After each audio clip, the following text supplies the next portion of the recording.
Pirkei Avot, Perek Vav, Mishnah Aleph. Alors, juste que vous devez savoir un petit peu fait historique. Dans la Mishnah, vous savez que qui a écrit les Mishnayot? Rabbi Yehuda Hanassi. Est-ce qu'il a écrit ou il les a compilés? C'est une grande question. Pourquoi? Il y a une grande mahloket entre Rashi, principalement, le Semag, Sefer Mitzvot Gadol, le Tosfot Rid, qui était un arabe qui habitait au XIVe siècle. Il y a une grande discussion. Qu'est-ce que Rabbi Yehuda Hanassi a fait? Est-ce qu'il les a juste compilés et elles sont restées par cœur et beaucoup plus tard on les a écrits?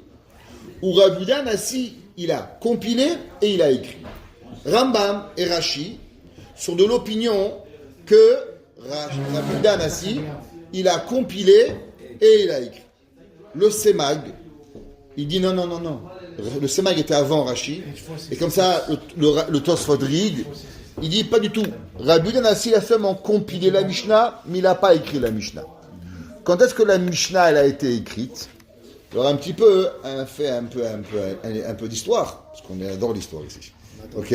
Alors, vous savez que le temps de la Mishnah, quand est-ce que c'est fini la Mishnah. Quand est-ce que la Mishnah elle a été terminée? Elle a été écrite au fin du IIe siècle. Quand est-ce que le Zman de la Gemara il a été terminé? Les Amoraïm au 5e siècle. Maintenant, vous savez qu'on a une grande discussion, à savoir qui est la véritable religion. Tout le monde se bagarre dans le monde, à savoir qui est la vérité. Les chrétiens, ils disent, on écrit, les chrétiens, ils disent, c'est nous qu'on a raison. Les musulmans, ils disent, c'est nous qu'on a raison. Les juifs, ils disent, c'est nous qu'on a raison. Ça nous rappelle l'histoire. Il y avait un jour un arabe, il avait un magasin, il a écrit moins 40%. À gauche de lui, à deux magasins, il y avait un autre arabe, il a écrit moins 50%. Il y avait au milieu un juif, il a écrit entrée principale. Ok. Alors il a pris les deux côtés, et il n'a rien donné. Ok. Alors, pareil. Alors, qui c'est qui a raison? Le Semag, il dit que si on veut voir qui c'est qui a raison, il y a une seule chose que personne n'y a dans le monde. Qu'est-ce que personne n'y a? Torah chez Béalpé. La loi orale, elle n'existe pas. Il n'y a aucune trace de la loi orale, ni dans le Nouveau Testament, ni dans le Coran. Il dit pourquoi? Il dit s'ils auraient voulu voler la Torah, pourquoi ils n'ont pas écrit un petit peu de Torah, de Midrash? Malgré que le Coran, au début du Coran, là-bas il dit qu'il a appris un peu du Midrash, mais c'est que des Midrash par cœur. Il n'y a rien, il n'y a pas des Mishnayot. Le Semag, il dit que on sait que quand est-ce qu'il a été écrit le Nouveau Testament? Après que Constantin, il s'est converti au christianisme en l'an 323, sur son lit de mort, il a décidé que la religion serait la relation de la chrétienté. Donc après, il s'est passé, c'est que on n'avait pas tellement d'histoire, donc on a dû écrire un livre. Donc c'est pour ça que par exemple, on a écrit les Tanakh. C'est pour ça que par exemple, le livre des Maccabées, qui est dans notre Torah, il fait partie des livres de la Torah. Il y a 24 livres, et les livres des Maccabées, des Maccabim, il ne fait pas partie du Tanakh. Malgré qu'on a ce qu'on appelle Megillat Antiochus, mais chez nous, ça ne fait pas partie du Tanakh. Eux, ils l'ont rentré dans le Tanakh. Pourquoi ils l'ont rentré dans le Tanakh? Parce que sinon, il y aurait une trop grande différence entre la Tanakh, qui a été finie à la fin du premier temple, et leur histoire qui commencerait seulement 700 ans après. Une trop longue histoire. Donc on a mélangé un peu là-bas, on a raconté l'histoire des Maccabées, ça fait un passe-temps, 200 ans, et après 200 ans plus tard, il y a l'histoire du pendu, et après il y a l'histoire des apôtres, 200 ans plus tard, ça a fabriqué une petite histoire qui se suit. C'est ça, c'est savoir. Les Arabes, eux, quand est-ce qu'il s'est arrivé Mohammed? Mohammed est arrivé en l'an 622. En l'an 622, le Coran a été écrit. L'an 622, de notre ère. Aujourd'hui, on est en 2021. En l'an 622, c'est là que Mohammed il a écrit, le Coran il a été publié. Le Semag dit, la première fois qu'on a écrit la Mishnah, en l'an 623. Pourquoi? Il dit, après que le Coran a été écrit, après que le Nouveau Testament a été écrit au IVe siècle, vous avez fini vos livres, maintenant nous on va écrire. Et comme ça, on va prouver à l'humanité que c'est nous qu'on a raison. Comme ça, c'est nous qu'on a raison. Et c'est pour ça qu'il n'y a aucune Mais preuve. s'ils ont écrit les livres avant, pourquoi est-ce que nous, on Parce aurait... qu'eux, ils ont aucune. Ils ne savent pas ce que c'est Mehamatai, Korim, Shema, ni Pierre qui a voté rien. Tout la Torah chez BLP n'existe pas dans leur livre. C'est leur histoire avec. Tout, ils n'ont rien. C'est pour ça que Torah chez BLP, et la Gemara a dit que Lo Karat Berit Akadosh Baruch Hu im Am Israël. Dieu, il n'a pas fait une alliance avec le peuple juif. Et là, Torah chez BLP. Seulement, c'est la loi orale. Pourquoi? Parce que la loi orale, c'est la seule preuve que nous, on a raison. La loi écrite, elle est donnée à tout le monde. Mais la loi orale nous appartient. Dans la Mishnah, la loi orale, elle est basée principalement sur 4 grands enseignements. Il y a la Mishnah, qui a été écrite, qui a été compilée. J'ai écrit, t'inquiète pas, tu vas voir ici, tu vas la voir. Non, moi je ne regarde pas ça. Alors, la Mishnah, elle va être, la première chose, Torah chez BLP, c'est la Mishnah. Elle va être écrite ou compilée par Rabbi Yehuda Hanassi. 2, il va y avoir les Braithot. Les Braithot vont être écrits par Bihya, okay? Rabbi Chia. Qui était Rabbi Chia? Mishnah, Rabbi Yehuda Hanassi. Deuxième, les Braithot. Les Braithot, c'est Rabbi Chia qui les a écrits. Qui était Rabbi Chia? Rabbi Chia, il était l'élève de Rabbi Yehuda Hanassi et il était aussi l'oncle du plus grand élève de Rabbi. Rabbi, il avait un élève qui s'appelle Rav, ok, qui était le plus grand élève qui va faire les premiers Amoraïm. Rabbi Chia, il a Gemara dans Ta'anit, elle dit qu'il avait 2 enfants, Rabbi Chia, et Rabbi Chia, il était considéré comme la Neshama de Avraham Avinu. C'était un géant de la Torah, Rabbi Chia. La Gemara, elle dit là-bas dans Ta'anit que si Rabbi Chia et ses 2 enfants, ils ont prié, ils pouvaient faire venir le Mashiach. Et c'est comme ça qu'un jour Rabbi...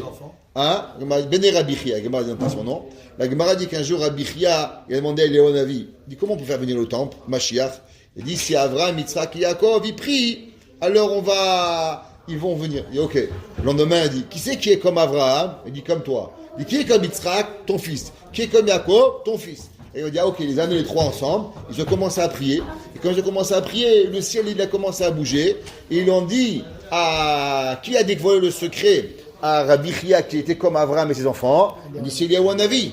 La Gemara dit ils ont pris Eliyahu Hanavi et ils ont donné chitin poussé des nourrés. Ils ont donné 60 coups de fouet de feu à cause qu'il a dévoilé le secret à Rabbi Chia. Et là, Kadosh Baruch Hu, il a tourné à des éclairs, il a fait peur tout le monde, il a arrêté la prière et Mashiach il n'est pas venu. Gemara dit Rabbi Chia. Rabbi Chia, il a composé la Braïta. Il y a une 3. C'était pas le temps. La troisième, c'est les Tosefta.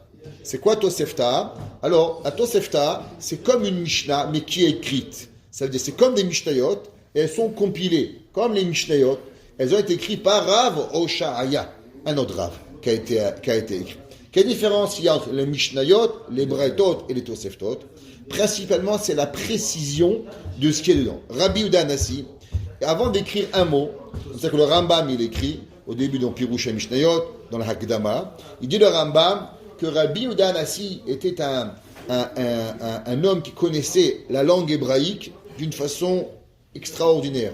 Et il avait une daïkanout. Et avant d'écrire chaque mot, il s'est renseigné qui a dit, comment dit. Chaque mot de la Mishnah, il est d'une précision. Il n'y a pas une lettre, il n'y a pas un mot qui n'est pas écrit. C'est pour ça que Gemara demande toujours, pourquoi il écrit ce mot? Pourquoi? Parce que Rabbi Yehuda Hanassi, il a écrit un texte d'une précision extraordinaire. C'est pour ça que la Mishnah, elle est la plus grande des perfections.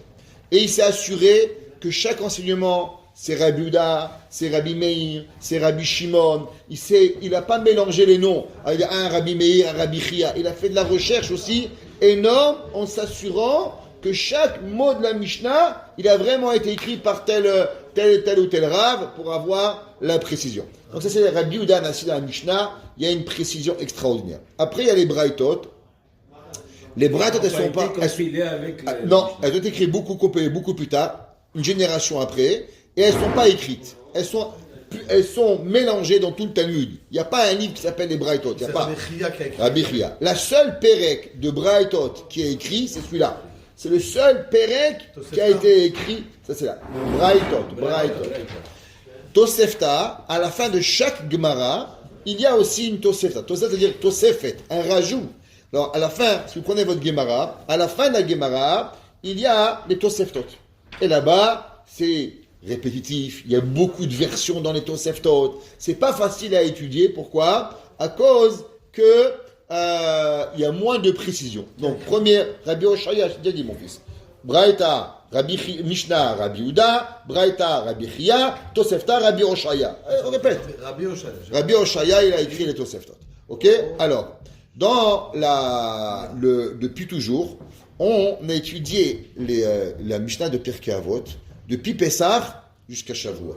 Pourquoi on étudie? Comme on sait que les élèves de Rabbi Akiba, ils ont été tués, ils sont morts à cause qu'ils ne sont pas honorés depuis Pessah jusqu'à Shavuot. Alors, 700 quelque chose alors par jour qu'ils allaient en guerre. 24 000 morts, ils sont arrivés en 33 jours. On a expliqué, il y a trois opinions quand ils sont morts. Les 33 premiers jours, les 33 derniers jours, d'après le Harizal, durant tout la période. Donc on disait du Moussar. Quel Moussar on disait? On disait Pirkei Avot. Combien de semaines il y a en Pessah et Shavuot? Il y a 6 semaines. La première semaine, il y a en tout 6 semaines. La première semaine, on ne la compte pas parce que c'est la semaine de fête. D'accord? Comme ça qu'il ramène le Ramban. Le Ramban, il dit qu'on voit qu'à Sukkot, il y a un jour de fête, 6 jours de mi-fête et un jour de fête. Ok? À Pessah, il y a un jour de fête, 5 jours de mi-fête, un jour de fête. Demande le Ramban, pourquoi Pessah, c'est pas comme Shavuot? Pourquoi Pessah, on n'a pas 1, 6, 1? Par exemple, à Shavuot, le 8e jour, c'est une fête en soi. Chez Mini Atzeret, on fait chez Chianu, c'est un Yom Tov, il y a un Korban qui est différent. À Pessah, c'est le même Korban, premier jour, deuxième jour. Il n'y a pas de différence dans le Korban. Pourquoi? Il dit le Ramban, c'est qu'on a à Torah toujours les principes jour, semaine, année. Il y a on a. La fête de Pessah, de Sukkot, c'est la fête des jours. Qui est quoi? Premier jour, 6 jours de mi-fête, et le 7e jour, une nouvelle fête. Shavuot, Pessah, c'est pas comme ça. Pessah, c'est la première semaine, c'est que 1, c'est 7 jours. Après, il y a 6 jours, 6 semaines, des semaines de la fin de Pessah, jusqu'à Shavuot, c'est 6 semaines de Chol HaMoed. Et on a Shavuot. Comment il s'appelle Shavuot? Chag Atzeret. Pourquoi Chag Atzeret? Keneged Yom Shemini Atzeret. C'est pareil. Seulement Pessah, Sukkot, c'est Atzeret dans les jours. Shavuot, c'est Atzeret dans les semaines. Donc en vérité, tout Pessah, c'est une fête. Après, on a 6 semaines qui sont comme les Chol HaMoed. Et après, on a Shavuot qui est la semaine. Pourquoi Shavuot, c'est une semaine? La Gemara a dit que si quelqu'un il a, au temps du Beth Amikdash, il a porté un korban. Chaque fois que tu allais arriver au temple, tu dois apporter minimum 2 korbanot. C'est quoi les 2 korbanot? Un korban Ola, un sacrifice holocauste, qui s'appelle korban Olat Re'ia. Chaque fois que tu montes au Beth Amikdash, que tu vas te faire voir à Dieu, tu n'arrives pas chez Dieu comme ça. Tu arrives avec un cadeau. Quel cadeau? Un korban holocauste qu'on brûlait totalement à Kadosh Baruch Hu. La Gemara dit Olad Re'ia, il n'a pas de mesure. Tu peux amener un mouton, tu peux amener une vache, ce que tu veux. Chacun, il peut apporter le korban qu'il a envie. Tout dépend comment il est heureux d'apporter à Kadosh Baruch Hu. Il peut apporter le sacrifice qu'il a envie, il s'appelle Olad Re'ia. À part ça, il a un korban qui s'appelle korban Chagiga. C'est quoi korban Chagiga? Voir, se faire voir à Dieu. Tu arrives chez Dieu vide, les mains vides, tu n'arrives pas. Moi, quand je me rappelle, j'étais petit, quand mon père est arrivé à la choule, chaque semaine, il y avait les bouteilles d'huile, on faisait ma mère avait ta Knesset. Pourquoi? On va pas là comme ça, synagogue, les mains vides. Kaviachol, on va pas chaque année, les mains vides aussi. Tu vas 3 fois autant par année, et il faut toquer à la porte. Je demandais à Dieu, s'il te plaît, pardonne-moi. Il faut demander à Kadosh Baruch Hu, donc il faut se faire voir. La Torah dit, il faut te faire voir à Kadosh Baruch Hu. Il y a un autre korban qui s'appelle korban Chagiga. C'est quoi korban Chagiga? C'est un korban que tu amènes, une partie tu manges, une partie le Kohen y mange, une partie Dieu y mange. Et la Gemara dit c'était la plus grande des joies que tu étais invité au repas de Dieu. Pourquoi? Akadosh Baruch Hu, il partage son repas avec toi. À la place de prendre tout le sacrifice de le brûler, alors tu partageais avec Akadosh Baruch Hu. Qu'est-ce qui se passait, le korban Chagiga? Combien de temps on pouvait apporter ce korban? Pas seulement le jour de Shavuot. On a une semaine depuis Shavuot pour l'apporter. C'est pour ça que la semaine après Shavuot, on ne fait pas Tachanoun. Pourquoi pas Tachanoun, la semaine après Shavuot? À cause du korban de Chagiga, qu'on a une semaine pour l'appeler. Donc tu vois qu'en vérité, combien de temps il a les Shavuot? C'est pas un jour. Shavuot, c'est 7 jours. Donc on a une semaine de Pessah, 6 semaines de Chol HaMoed, et encore une semaine après Shavuot qui est arrivé. Ça, c'est la fête de Shavuot. Maintenant qu'on a 6 semaines de Chol HaMoed, et on a seulement 5 Pérec de Pirkei Avot. Comment on allait faire? Alors, il y avait deux coutumes. La première coutume, et vous allez comprendre maintenant, la première coutume, elle était de lire le dernier Pérec de Masechet Sanhedrin. Vous savez que le 11e Pérec de Masechet Sanhedrin, comment il s'appelle? Helek. Kol Israël, Yesh Lahem, Helek, et Olam Haba. Ça va, c'est le dernier Pérec. Et juste après Sanhedrin, c'est quoi? C'est Avot. Sanhedrin, Avot, dans les Mishnayot. Alors pourquoi, quand on commence Masechet Pirkei Avot, on dit Kol Israël, Yesh Lahem, Helek, Leolam Haba? Pourquoi on dit ça? Ne pas être désespéré, tu dis. Ah, c'est à cause qu'avant, car par quel chapitre on commençait? Comme il n'y a que 5 Pérec dans Pirkei Avot, alors on commençait par le 11e Pérec de Sanhedrin, et avec ça on avait 1, plus 5, ça faisait 6. Et de là on est revenu à la coutume de commencer toujours par Kol Israël pour se rappeler qu'à l'époque on lisait quoi? Le 11e Pérec de Sanhedrin, Kol Israël. Maintenant, il y a, avec le temps, les gens, que c'était un Pérec un peu dur, on a pris et on a compilé une Mishnah, un Pérec de Braïta, qui était quoi? Qui a été écrit par Rabbi Chia. Vous allez voir, c'est plus long, c'est pas aussi comment on pourrait dire, comme une Mishnah, mais c'est une Braïta. C'est pour ça que la Mishnah, elle commence. Pérec. Shanu Chachamim Belashon, la Mishnah. Malgré que normalement, il y a des styles d'auteurs différents. La Mishnah, elle a un style, la Braïta, elle a un style, la Tosefta, elle a un style. Là, la Mishnah, elle dit, attention, ils ont écrit Chachamim, cette Braïta, mais dans quel style ils l'ont écrit? Ils l'ont écrit dans le style de la Mishnah, pour connecter le plus possible avec le style de Rabbi Yehuda Hanassi, que Rabbi Chia était son élève, mais Rabbi Chia, il a écrit pas de son style personnel, il a fait une copie du style de la Mishnah, et c'est pour ça que c'est marqué Shanu Chachamim Belashon Mishnah. Baruch Shebahar Ba'em Bemishnatam. Merci Dieu qui l'a choisi et avec leur Mishnah. Ça veut dire qu'on remercie Kadosh Baruch Hu qu'on a la Torah chez Be'alpé. La Torah chez Be'alpé, c'est comme on a expliqué au départ, c'est ça qui nous connecte avec Kadosh Baruch Hu. Lo karat berit Kadosh Baruch Hu la amo Israël et la Torah chez Be'alpé. La Torah chez Be'alpé, c'est ça qui nous connecte véritablement avec Kadosh Baruch Hu. Gemara dans le Darim. Rabbi Meir Omer. Rabbi Meir dit Kol haosek baTorah lishma. Tout celui qui étudie la Torah lishma. Qu'est-ce que ça veut dire lishma? Alors, lishma, ça veut dire pour Dieu. Il y a dans la Gemara. C'est le 4e, ça va? Qui ça? Rien à voir. On a fini. On a la Mishnah. Vous avez 5. Ah, Gemara. Il reste la Gemara. Ah, Mishnah, Braïta, Tosefta, Gemara. Ça, c'est les 4. Les 4 Torah chez Be'alpé. Et dans la Gemara, il y a deux. Bavli et Rouchalmi. Ravina et Ravaché, ils ont écrit la Gemara Bavli. Rabbi Yohanan, il a écrit Talmud Yerushalmi. Ok. Maintenant, qu'est-ce que ça veut dire l'ishma? Qu'est-ce que ça veut dire d'étudier la Torah pour Dieu? Alors, dans la Gemara, on va trouver une contradiction sur cette histoire-là. Pourquoi? La Gemara dit Mitor shelo balishma balishma. Un homme étudie shelo lishma. Même si pas comprendre. Lishma, ça veut dire que c'est pas pour Dieu, c'est pour toi, pour un plaisir personnel. Parce qu'au début, tu vas étudier pour toi. Et après, tu vas étudier pour, tu vas développer, tu vas étudier pour Dieu.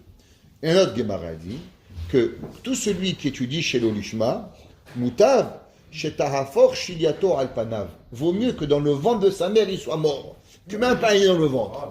Toi, ça dit, je ne comprends pas. Ou d'abord, tu me dis, Mitor, Shelo, Balishma, que c'est pas grave, étudie la Torah, pas pour Dieu, et doucement, tu vas développer. Un enfant, il ne veut pas aller à l'école. Tu donnes un bonbon, et après il est à l'école, après il devient quelque chose. C'est comme ça la vie. Alors on dit à un enfant, tu ne dis pas pour tu ne vas pas à l'école, il ne va jamais parce qu'il va à l'école. Comment ça marche? De plus, le Rambam, il ramène en Pirouche à Mishnayot, que toute la façon d'éduquer les enfants, c'est quoi? C'est d'étudier chez l'Olishma. Un enfant, il va dire, va mon fils, va étudier, c'est beau la Torah, tu vas voir, donc c'est le chez l'Olishma. Donc de quoi on parle?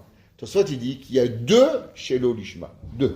Le premier chez l'Olishma, c'est un homme, il dit par exemple, je vais étudier pour devenir rabbin. Comme ça, je vais devenir un rabbin et faire de l'argent. Il y avait à Montréal un rave, il s'appelait Rav Pinchas Hirschprung. Je ne sais pas si vous avez connu. Rav Pinchas, le grand rabbin, il connaissait toute la Torah. Toute la Torah. Rav Hirschprung, il connaissait toute la Torah. C'est le grand rabbin de Hirschprung. Rav Hirschprung, il connaissait toute la Torah. Et à l'âge de 14 ans, il était déjà à la yeshiva de Lublin, la yeshiva du grand Rav de Lublin, et il connaissait le Talmud à l'endroit et à l'envers. Bavli, Yerushalmi. Un jour, sa fille, pour vous raconter une histoire, elle a lu un livre d'un philosophe en anglais. Alors elle dit, papa, je n'arrive pas à comprendre le livre. Il dit, quel livre? Elle dit, ce livre. Il lui a dit, donne-moi 2 secondes. Il fermait les yeux, il dit oui. Il dit quoi? Il dit, j'avais lu ce livre en russe. Je vais juste le traduire dans ma tête. J'ai traduit en anglais, maintenant tu peux me demander qu'est-ce que tu veux sur ce livre. En 2 secondes. Il avait une mémoire photographique. On raconte que c'était un des seuls au monde où on pouvait lui faire le test de l'aiguille. Tu mettais une aiguille et te disais, tu mettais une aiguille ici, toutes les pages qu'il y avait jusqu'à la fin du livre. Rav Hirschprung, c'était connu. Est un génie de la Torah, le Rav Hirschprung, à combien il avait cet amour extraordinaire de la Torah. Donc, qu'est-ce que c'est la Torah Lishma? Il y avait un jour ce Rav Hirschprung, quand il est venu à Montréal, il y avait les gens, ils n'étaient pas comme maintenant, Talmidei Chachamim. Alors, on l'a nommé assistant rabbin. Il ne parlait pas bien, il n'était pas un bon speaker. Alors, on l'a nommé assistant rabbin. De qui? D'un homme qui ne connaissait pas entre la main droite et la main gauche. Il ne savait pas grand-chose de pauvre, mais il était un beau parleur. Généralement, les gens qui font beaucoup d'argent, c'est des gros parleurs. Ils savent bien parler, ils ne savent pas grand-chose. Donc, on met assistant rabbin. Le rabbin, il gagnait à l'époque 500 francs par semaine, 500 $ par semaine. C'était une fortune. Rav Hirschprung, 25 $ par semaine. Alors, un jour, il y avait une bar mitzvah. Et on a mis un bar mitzvah, bien sûr, qui a fait un beau discours. Qui a fait un beau discours. Mais il n'y avait rien dans le discours, c'était que des mots. Il n'y avait pas de Torah dedans. Alors, la maman, elle est venue voir le rabbin et lui a dit, donc, monsieur rabbin, Kvadarav, mon fils, il a un avenir dans le rabbinat. Elle a dit, pour le rabbin, 500 $, c'est sûr. Pour le rabbin, 25 $, c'est sûr que non. Tu as compris? Ça veut dire, alors il y a des gens qui disent, tu vas devenir rabbin. Quel rabbin? Tu vas devenir rabbin de Billy. Ah bah, ils font plein d'argent, mais ça rien. Tu vas devenir rabbin de Beth Aaron, Beth Israël, Skinim. Qu'est-ce qu'ils connaissent? Rien du tout. Ils vont rien arriver. Mais non, ça c'est, le gars, il apprend chez l'Olishma. C'est pas grave. Tu dis, c'est Honora. À la fin, un jour, il va se réveiller. Il va aimer la Torah. Il va devenir un vrai Talmid Chacham. L'Honora. C'est comme ça que ça arrive. Mais il y en a que c'est pire que ça. Pourquoi? On raconte qu'il y avait un jour un homme, il est monté au ciel. Alors il a demandé, vous savez, quand on monte au ciel, Kadosh Baruch Hu, il te dit, il faut faire un Dvar Torah. Tu es parti 70 ans sur la terre. Tu as étudié combien d'apim de Gemara? Faire un Dvar Torah. Alors il va dire à Dieu, regarde, toi tu fais le Dvar Torah et moi je te casse. C'est qu'il y a des gens que leur vie, ils apprennent la Torah pour casser les autres. De toute façon, il dit, il s'appelle les Kanter. C'est juste pour pouvoir avoir du pouvoir sur les autres. Non, c'est pas comme ça. Il n'y a pas de profondeur. Toute la Torah, elle est quoi? La Torah, elle est seulement pour embêter les autres. Comme Rav disait toujours. D'où est-ce que tu sais que la Torah, elle est l'ishma? Si le gars, quand il apprend la Torah, plus il étudie, et plus il devient méchant avec les autres, ça veut dire qu'il n'apprend pas une bonne Torah. Plus tu étudies, et plus tu apprends à devenir gentil, alors tu vois que la Torah est l'ishma. Alors la Gemara te dit, il y a 2 choses. Quand la Torah, elle est chez l'ishma, tu penses devenir rabbin. Bon, après tu penses devenir un rabbin à 500 $. Après tu deviens rabbin à 25 $. L'honora, Mabrok Alik. Victor, chez l'Olishma, Balishma. Mais quand tu apprends la Torah pour casser les autres, pour être plus fort que les autres, c'est pour ça que la Gemara a dit, Moutav, fort, Shiliato Alpanav. Vaut mieux que cette personne ne soit jamais dans le monde, vaut mieux qu'il soit mort. Pourquoi? Parce que cette Torah-là, Akadosh Baruch Hu, il a haï, il la déteste, c'est pas une Torah. Rabbi Meir, il dit, quel est le mérite de celui qui étudie l'Ishma? Un homme, il va apprendre la Torah. Qu'est-ce que ça veut dire étudier l'Ishma? Rav Israël Salanter. Un jour, il est arrivé dans une ville qui s'appelait Novardok. Novardok. Il y avait là-bas un homme qui était un businessman. Il s'appelait Rabbi Yosef de Novardok. Et lui, il n'était pas un homme de Torah. Un businessman, religieux, Shomer Shabbat, mais ce n'était pas un homme de Torah. Et un jour, il est rentré au shiur de Rav Israël Salanter. Il est arrivé à Vilna. Rav Israël Salanter, il a fait un cours. Toute la ville, elle venait le voir. Rav Israël était un homme brillant, un homme qui avait une connaissance du monde. Il connaissait le Talmud à l'envers, à l'endroit. Il était un homme très charismatique quand il parlait. Il a tiré les fous, Rav Israël Salanter. Alors, ce Rav Yosef dit, un bon rabbin, on va l'écouter. C'est quoi le problème? Dans ce cours, Rav Israël Salanter, il a parlé de qu'est-ce qui va arriver avec nous dans le monde futur. Le gars, il va arriver avec de l'or, avec de l'argent, avec des sous, et toi, qu'est-ce qui t'arrive? Où est ta Torah? Qu'est-ce que tu vas faire? Il était touché, le Rav. Le Rav, le celui qui était justement Rabbi sur le Yosef Shabbat. était tellement touché. Vous savez ce qu'il a fait? Il a dit à sa femme, vous voyez naître, je ne sors plus du Beth Midrash. Pendant 26 ans, il n'est plus sorti. Le businessman? Il est devenu, par la suite, le sabbat de Novardok. Il est devenu l'homme de la morale de tout le monde. Il a écrit un livre qui s'appelle Madrigata Adam.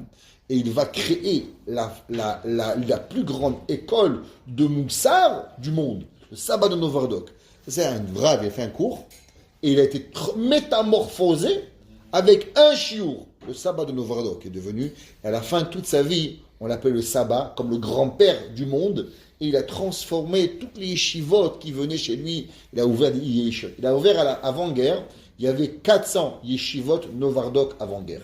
400 yeshivot, il y avait dans toute l'Europe, 400 yeshivot de Novardok. Il a ouvert dans toutes les places. Il a ouvert ce qu'on appelle le Bet HaMoussar. Il a développé à plus profond l'étude de Rav Israël Salanter. Ça s'appelait le Stipler, le père de Rav Chaim Kanievski. Il a appris dans cette yeshiva de Novardok, qui était la plus grande yeshiva avant-guerre. Alors il dit, Rabbi Meir, Kol haosek baTorah lishma, tout celui qui étudie la Torah lishma, zoché les dvarim arbe, tu peux même pas imaginer toutes les séroutes que tu as. C'est marqué dans la Torah cette semaine, Im bechokotai telechu, vezmizot yishberu, v'asit amotam. La Gemara dit c'est quoi? Tiu amelim baTorah. Et qu'est-ce que tu reçois? Toutes les brachot de la parasha de bechokotai. Pour qui elles viennent? Elles viennent pour celui qui a la Torah Lishma. Comment c'est un des facteurs d'avoir la Torah Lishma? C'est l'assiduité. Si un homme il vient une fois par année à la yeshiva, c'est pas ça. L'assiduité, venir tous les jours, vivre avec la Torah, ça c'est étudier la Torah Lishma. Velo od, et dit Rabbi Meir. Et la shekol haolam kulo kedai ulo. Que tu sais, tout le monde, une fameuse phrase que tout le monde dit. Bishvili nivra haolam. Pour moi, le monde, il a été créé. Qu'est-ce que ça veut dire pour moi? Il y a des gens qui pensent vraiment que le monde, on leur doit tout. Mais il y a des gens qui comprennent qu'un homme qui étudie l'Ishma, un homme qui étudie pour Dieu, alors Akadosh Baruch Hu, il dit, c'est marqué, quand Akadosh Baruch Hu, il a voulu créer le monde, il s'est entouré avec toute la création du monde. Il s'est enterré avec le soleil, avec la lune, avec les malachim. Il leur a posé une question. Naase Adam, est-ce qu'on va faire un homme? Ils lui ont dit, mais c'est quoi un homme? Un homme, c'est du n'importe quoi. Faut pas créer un homme. Ouais. Alors le Emet, il voulait pas. Alors Eretz, Emet, Meres, Titzmach, Akadosh Baruch Hu, il avait une pensée de créer l'homme. Pour qui Dieu il a voulu créer l'homme? Dieu, il a voulu créer l'homme pour celui qui étudie la Torah Lishma. Naase Adam, Ne'emar ba'avurecha. Qu'est-ce qu'on dit à Rabbi Shimon dans Bar Yochai? Quand Dieu il a dit qu'on va créer un homme, pour qui il a pensé? Tu crois pour Donald Trump? Tu crois pour Joe Biden? Pour qui Dieu l'a créé? Akadosh Baruch Hu l'a créé pour qui? Pour Rabbi Shimon Bar Yochai. Rabbi Meir il dit, tu as raison. Mais même une personne qui étudie pour Dieu, l'Ishma, alors automatiquement, Akadosh Baruch Hu il a créé le monde. Un jour, le Rav Shach, il a dit que c'était le lendemain des élections en Amérique. Alors il a demandé qui a gagné. À l'époque, c'était, je ne me rappelle plus quel président. Il a demandé qui a gagné. Alors l'élève de la yeshiva, il a demandé au Rav. Qu'est-ce que le Rav il s'en fout qui a gagné? Est-ce que c'est celui-là ou est-ce que c'est celui-là? En quoi le Rav il est intéressé? Il a dit non, parce que je dois faire la bracha de Shelo Asani Goy, que je ne suis pas un Goy. À qui? Au laveur de partout de la yeshiva? Même lui il ne veut pas être ce Goy. Alors à qui je dois penser? Je dois penser au plus grand Goy du monde. Je dois penser au président des États-Unis qui a le plus grand pouvoir du monde. Moi, dans ma yeshiva, je suis mieux que lui. Chez le Hassani Goy, je dois penser, parce que le laveur de parterre, même lui, il ne voudrait pas être laveur de parterre. Même lui, il n'a pas envie. Donc, chez le Hassani Goy, l'Ishma, Torah l'Ishma, tout le monde, il a été créé pour toi. Nikra Re'a, il s'appelle copain de Dieu. Ahuv, il s'appelle une personne qui est aimée. Ohev et Amakom, alors il aime Dieu. Une personne qui aime la Torah l'Ishma, comme on a dit, expliqué. Donc, il n'étudie pas la Torah pour pouvoir écraser les gens. Alors il Ohev et Amakom, il aime Akadosh Baruch Hu. Et qu'est-ce qu'il aime aussi? Comment on prouve qu'il aime Dieu? Ohev et Aberiot, il aime les gens. Il voit qu'il fait une erreur. Il est pas en train d'être ce qu'on appelle Shartsan, qui va écraser les gens. Afour, tu apprends la Torah, tu es beau, comment tu aides les gens? Ohev et Aberiot, mais sa mère est Amakom, il réjouit Dieu, mais sa mère est Aberiot. Et il va réjouir toutes les personnes qui sont autour de lui. Où il peut donner un peu de joie, un peu de sourire, faire quelque chose à quelqu'un. La Mishnah a dit, Evem et Kabadam, mais sévère panim yafot.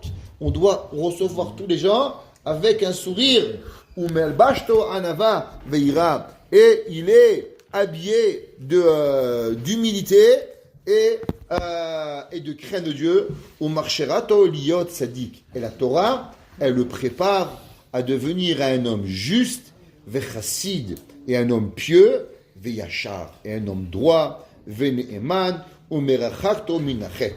Et elle nous éloigne de la Avera. Ça veut dire qu'il y a des gens qui étudient la Torah, mais la Torah ne les protège pas de fauter. Pourquoi? Parce qu'il leur manque dans le lishma. Plus la personne, elle étudie pour Dieu, et plus la Torah que tu étudies, elle te protège à ne pas arriver de Avera. La Gemara dit que quand le Yetzer Hara il vient, Moshreu le Bet HaMidrash, amène-le Bet HaMidrash. Ça veut dire que la Torah, elle est capable de faire fuir le Yetzer Hara. Et pour les gens qui étudient, ils ne fuient pas le Yetzer Hara. La réponse est parce qu'il leur manque dans le lishma. Il en manque de l'étude pour Akadosh Baruch Hu.